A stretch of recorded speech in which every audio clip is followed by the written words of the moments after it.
Hi there, it's Jonathan Herbst, founder and CEO of Scale Up Growth. Welcome to our Stories of Scaling Up series, where I chat with owners, managing directors, founders, and business leaders of scaling companies. It centres around their entrepreneurial journey so far and their aspirations for their company. So today I'm speaking to Khor, who's CEO at Peeplcoach. Welcome. Hi, how are you? Excellent, and thank you so much for joining me. You're welcome. So how about we just jump straight in? Christine, what does Peeplcoach do and what do you do? So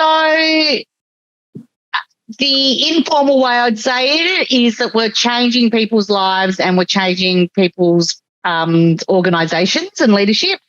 The official line or our elevator pitch is that we are an on-demand coaching-led career and leadership development platform, and our mission is to ensure that every person has access to an experienced coach when they want one to accelerate their personal, their professional and their business impact. I suppose simply we believe that executive coaching should not be only for the C-suite, that every leader deserves a coach and needs a coach, and that's what we're doing. Excellent, and I totally agree with that. I am up in with the CEOs and leadership teams, but I think there's a actually great video on my website. Bill Gates and Eric Schmidt, head of Google, both saying everybody needs a coach. Yeah. And look, I think the thing is, before starting Peeplcoach, I was and I still am an executive coach, and I believe in it. But here's the reality. I mean, Bill Gates and Eric Schmidt are, white Anglo-Saxon men who have had coaches, and we're coaching all sorts of different people, different ages, different genders, different nationalities. And, we're really proud to say that 51% of the people that have gone through our programs are women. Fabulous. Which does not happen at the executive coaching level, as you probably know. Yeah, and it's really interesting. I interviewed in this series a lady not too long ago, and I made the comment to her that I was disappointed that I couldn't actually find female leaders to actually interview on the series. And that sort of led me on a bit of a journey to go looking for more female leaders. And, you're the result of part of that, which I'm really thrilled about. Awesome. But tell me, how does it actually work? So here I am, I need a coach. Or I may think I need a coach. What happens? So our model is a business-to-business model at this stage. So we work with large organisations. So our organisations might be Vicinity Group or Bega Foods or Royal Melbourne Hospital or anywhere in between. And they usually come to us and say they want coaching for their teams, and then we set them up on programs. So unlike a lot of, we're actually a mix between training, mentoring and coaching. So we have modular content that people get access to. We have qualified business, people that have led teams and led P&Ls and led businesses being the coaches, and we have the coaching component that really embeds the learning. So and people sign up for a 12-month program, and our programs start from $99 per person per month. So literally for $1,200 a year, you could get one of your team a coach for a year. And coaching on what? In what? In leadership. Great. So it's all the fundamentals of leadership. Because if you think about when we progress through our careers, we usually get promoted because we're technically proficient or sound or maybe even excellent, right? So we're a great accountant, a great lawyer, and then they want to promote you. So they go, who's the best lawyer or accountant or marketer? We promote you, and then we go, off you go. And actually, to be a technician is a very different role to being an inspiring leader. And so when you think about executive coaching, in some ways, at times, it's actually, dare I say, remedial. It's somebody's got to a certain level and all of a sudden they're not performing the way they should be, and somebody says, let's get an executive coach in to help them be more whatever it is in leadership. What we want to do is before we create the problems or create the bad habits that are going to fast forward in 15 or 20 or 30 years, let's put some fundamentals in place early on. So as you start your career, your leadership journey, what are the principles that you're going to work by? You know, how are you going to turn up? How do you have a courageous conversation? How do you hold people accountable? How do you get rid of the imposter syndrome in your head so that you can actually be an inspiring leader? So that's what we want to do. And that's what we are doing, actually. Excellent. Yeah, so essentially, as you were saying that, you know, I started my career in the army many years ago. And of course, you know, Simon Sinek recently wrote a book about it. But one of the key things you're taught is, you know, a leader always eats last, and you lead from the front. Yep, absolutely. Yeah, absolutely. And if you think about those emerging and developing leaders, they've actually got the biggest weight of managing people, right? And yet they have the least training. Yeah, absolutely. So we want to help rectify that. Great. So I think you partly answered this next question. Who would you describe as your core best customer? Our best customer is an individual working in an organisation who does believe that the emerging and developing leaders can make or break their organisation, and who are willing to invest at scale to make that happen. And they know that a one-off leadership dipstick, you know, situation, or one executive coaching relationship with one senior person is not going to create a coaching or leadership culture that they actually needed at scale. And they needed it once, and they believe in those leaders. That's our ideal. And someone that's fun, and someone that truly cares about people's performance and how people turn up and building people's careers. I love the comment, someone who's fun. That's one of the criteria for me to take a client on. It's that don't suffer fools gladly. And only from my perspective, it's on a bit more selective, you know, only coach those people I wanted. Yeah. So you've been operating through the pandemic. What actions did you take during the pandemic that have remained with the organisation going forward? Being a partner to our customers. So when we started we had an MVP, but we redid our platform, and we launched on the 13th of March, the week before Victoria went into the biggest lockdown of the world, right? Yep. And so at that time, as you can imagine, our key sponsor or key champion in organisations was HR. And there is no way that anybody was thinking about launching leadership programs at that time. So what we did is we partnered really closely with those clients that we had, and even prospects or, potential clients that said, yes, we are interested, but now you're on hold.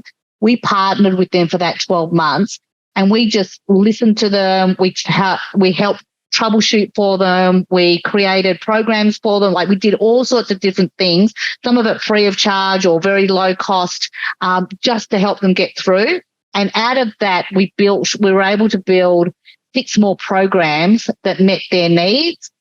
And then, but when we sort of started to come out of that in 21 and this year, we've been able to really fast track our growth, because all our programs and offerings have been created in partnership with our clients. And that's something that we do now. Like, literally, I just came back from a client meeting, and we were co-creating together to meet their needs as they're working through a post-COVID, business environment. And what about your own team? So were you always remote? Are you now remote? How did that work? And also, I suppose, how do you work with your clients? So we are a virtual offering, which is how we're scalable and accessible. We have coaches and team members all over the world, and we do all our work via Teams or Zoom or whichever way. From a head office perspective, so our head office is in Melbourne, the leadership team come together once a week in the office, and then we have a quarterly offsite. face-to-face. But apart from that, it's all Teams, Zooms, phone, texts, emojis. And what does the future look like, and what do you see as the main challenges going forward? Look, a few of these questions were really interesting, and I think there's, in a startup business or in a new business or business full stop, there is always problems to be thinking about, or the big challenges. But I really think what gives businesses stability and choice, as it does with human beings, is financial stability.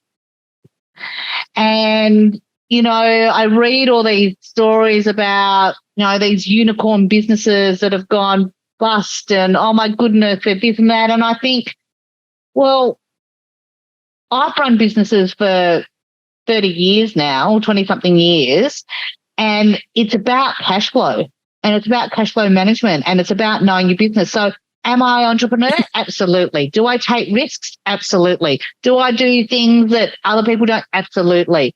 But do I have one eye so close on the bottom line to understand the impact? Not about profitability, it's about cash.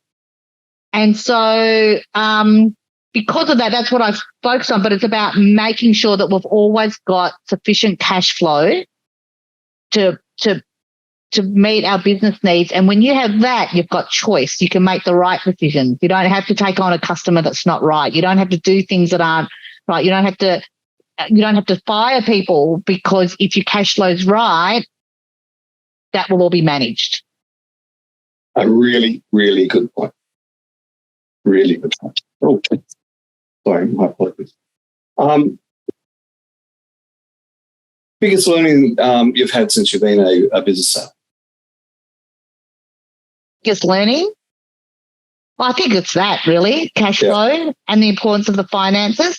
And I think the other thing is really working closely with your customers, understanding the value that you add, not what you can sell or what you can do, but what is the actual value and the impact that you are making, and how is that valuable to your customer or stakeholder, whoever that may be. And I think it's a leadership principle as well. What value am I adding? How am I serving? And I think with business owners, with entrepreneurs, and even sometimes I can hear myself saying it, or sometimes my team, but we do this. And so they should buy.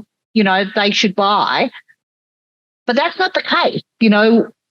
We do this and they should buy only when it can add value and be proven to add value.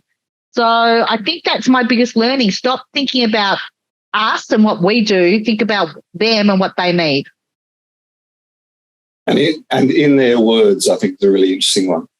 I've been sitting here just prior to this call, and I had an epiphany. My purpose in my business is grow remarkable leaders, grow remarkable companies. But in fact, I've actually been thinking that is absolutely my purpose. But I'm actually thinking it's not enough, and it's fascinating, because it's got to be in their words. Mm-hmm. Yeah, absolutely. And, no, it's a really good point. When you think of the word successful, who's the first person that comes to mind, and why? Right. So I've been sitting here for the last 15 minutes thinking about that, and I actually don't have an answer. Okay. I can tell you the attributes of the person that I think is successful. The successful people like and love themselves for all their foibles and all their wrongness and all their rightness. They are doing something that they love. They are adding value to the people around them. They are financially secure so that they've got choice. And they balance being able to make decisions that are the best for them whilst being good for others. And are not trying to prove themselves to other people. I guess when I thought about that, there was a friend of mine that I went out with on the weekend, and she's really close. And someone who's also really happy with where they are in their life. And so whilst I got a lot of people that in my life that may cover a lot of those things, it's been a really difficult year in 2022. Like, there's been a lot of things that have not gone well for people personally, physically, marriage-wise. Like, I don't know about you, but seems to have a lot of people around me that have had all sorts of not funny, but, dramatic and traumatic personal experiences. But so she would be the closest, and she has all of those, like great personal life. So professional life, solid, financial life, solid, physical life as in healthy, romantic life, strong, I suppose society life and community life, strong. So giving back as well as having good friendships, and just believing in yourself and liking yourself. I think that's what most successful people can do. And sometimes I see people with a lot of money that you might put on a pedestal of lots of money, new car, big title, and they're actually not happy. And so therefore I do not think that is successful at all. Good answer. That is my favourite question out of the questions I've come up with. The different answers I've had, they range, as you'd expect, from Elon Musk down to, my mum, my dad, my grandparent. And it's fascinating. I found it fascinating that the answers are quite different depending on the age and maturity of the CEO, if that makes sense. Older versus the younger up and coming. So it's worth going back and having a look at some of those answers. Are you a reader? Books, podcasts, autobiographies you'd recommend? Yeah. I am a reader. The one that I like at the moment from a business perspective is Who Not How. Mm-hmm. Dan Sullivan, for me, he's my coach, actually. So really? Right. Awesome. So I think for me, that's great because as an entrepreneur, especially in more startup organizations, you're always doing everything. And to actually understand the value of your time and the value of your creativity and not getting bogged down in administration whilst you could be having that big one idea.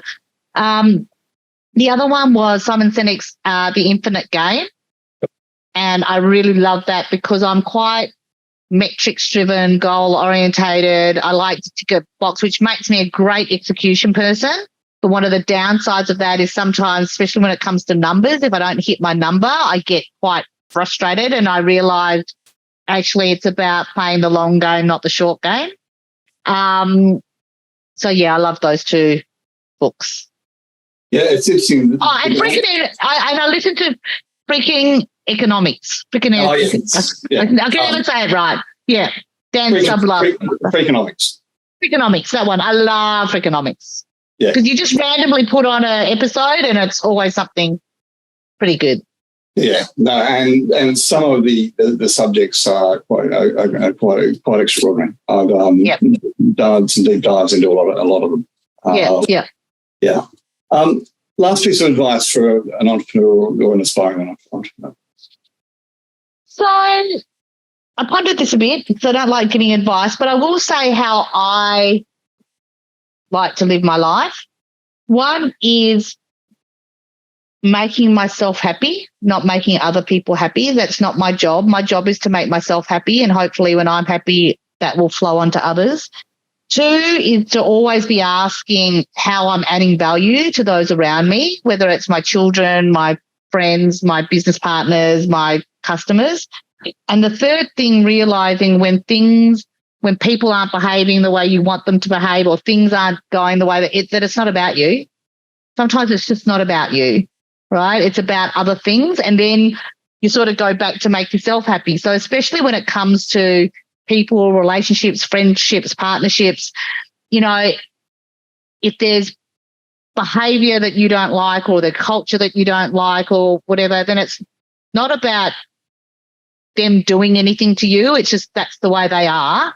So don't try to change them. Like, it's not about you. Like, let them be. You just decide whether or not you're going to accept it. And if you are not happy, go back to number one, then change it. Right? Our role is not to change other people to make us happy. That's not how life works, right? How it works is you make yourself happy, and if you don't like what other people are doing, exit. Really good advice. And a lot of that comes down to some of the Simon Sinek teachings and other teachings about getting your own values right, both within business and within and your personal values. Correct.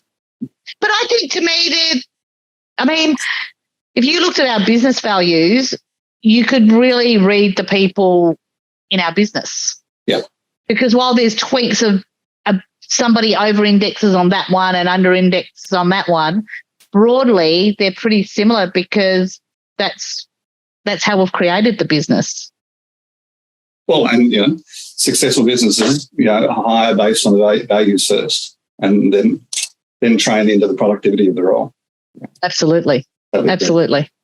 Christine, thank you. Been really enjoyed the conversation, as I always do. You are awesome. Thank you very much for allowing me to share my opinions. And I look forward to hearing of your successes going forward. Thank you so much. All the best. Thank you.